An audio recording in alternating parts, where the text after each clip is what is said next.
ایک چھوٹے سے گاؤں میں ایک غریب موچی رہتا تھا۔ اس کا نام مراد تھا اور وہ گاؤں کی آخری گلی میں ایک چھوٹی سی جھونپڑی میں رہتا تھا۔ مراد کے پاس نہ زمین تھی نہ دولت، صرف ہنر تھا۔ دن بھر وہ پرانے جوتے رفو کرتا اور تھوڑا سا کما لیتا۔ اس کی دکان بھی جھونپڑی کے باہر ایک ٹوٹی سی میز پر ہی تھی۔ لوگ اس کے ہاتھوں کی صفائی کے قائل تھے۔ ایک دن ایک عجیب حلیے کا بوڑھا شخص اس کے پاس آیا۔ اس کے ہاتھ میں چمڑے کا ایک پرانا میلی حالت کا جوتا تھا۔ بوڑھا بولا، کیا تم اسے ٹھیک کر سکتے ہو؟ مراد نے جوتا دیکھا، بڑا پرانا اور پھٹا ہوا تھا۔ اس نے کہا، یہ تو مرمت سے باہر لگتا ہے، مگر میں کوشش کروں گا۔ بوڑھے نے مسکرا کر کہا، ٹھیک ہے، مگر شرط ہے کہ اسے صرف رات کو چھونا۔ مراد حیران ہوا، رات کو؟ یہ کیسی شرط ہے؟ بوڑھے نے صرف اتنا کہا، جو جوتا خاص ہے، اس کا راز رات میں کھلتا ہے۔ مراد نے جوتا رکھ لیا اور وعدہ کیا کہ دن میں اسے نہیں چھوئے گا۔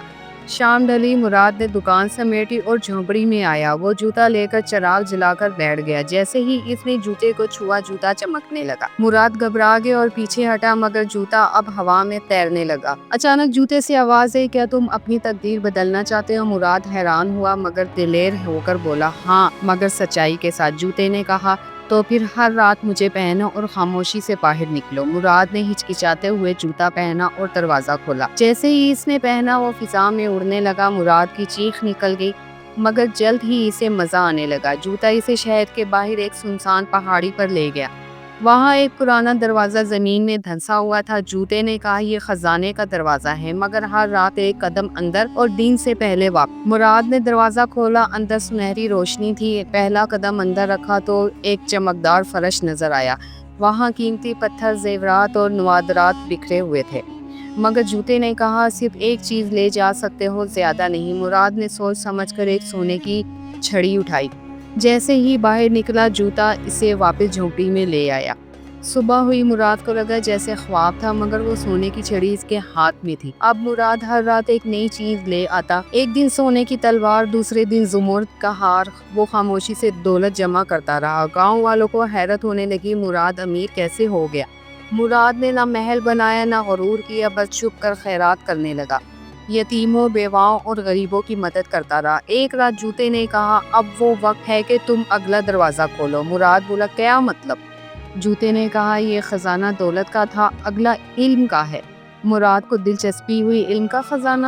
اگلی رات وہ پھر پہاڑی پر پہنچا۔ اس بار جوتا اسے ایک مختلف غار میں لے گیا۔ وہاں ایک کتاب ہوا میں معلق تھی، روشنی پھیلا رہی تھی۔ جوتے نے کہا، اسے چھو لو، مگر نیت پاک۔ مراد نے دل صاف کیا اور کتاب کو چھوا۔ دماغ میں روشنی سی بھر گئی، دل میں امن، زبان میں حکمت۔ اگلے دن وہ ایسے بولنے لگا جیسے صدیوں کا علم ہو۔ گاؤں والے اس کی باتوں سے متاثر ہونے لگے۔ اس نے بچوں کو پڑھانا شروع کیا، ایک اسکول کھولا، علم مفت بانٹنے لگا۔ اب مراد صرف دولت مند نہیں، عقل مند بھی تھا۔ لوگ دور دور سے یہ مسئلے لے کر آتے، وہ سب کو سچ، عدل اور عقل سے جواب دیتا ہے۔ ایک دن گاؤں کا لالچی رئیس آیا، بولا، یہ سب کیسے ممکن ہوا؟ جادو ہے کیا؟ مراد نے مسکرا کر کہا، صرف ایک جوتا اور خلوص سے دل کافی ہے۔ رئیس نے وہ جوتا خریدنے کی ضد کی۔ مراد نے انکار کیا، یہ دولت سے نہیں، نیت سے چلتا ہے۔ رئیس غصے سے چلا گیا اور رات کو چپکے سے جوتا چرا لیا۔ جیسے ہی پہنا، جوتا جھٹک کر دور جا گرا۔ رئیس نیچے گرا اور بے ہوش ہو گیا۔ صبح لوگ آئے تو رئیس کو زخمی پایا۔ مراد نے اسے معاف کر دیا، علاج کروایا۔ رئیس نے شرمندہ ہو کر کہا، مجھے معاف کر دو، میں بدل گیا ہوں۔ مراد نے کہا، بدلنے کے لیے جوتا نہیں، دل کا جوتا پالش کرنا پڑتا ہے۔ اب رئیس بھی مراد کے ساتھ بھلائی میں لگ گیا۔ گاؤں کا نقشہ بدلنے لگا، ہر طرف علم، انصاف اور محبت پھیل گئی۔ مگر ایک رات جوتے نے مراد سے کہا، اب میرا وقت ختم ہوا۔ مراد چونک گیا، کیوں؟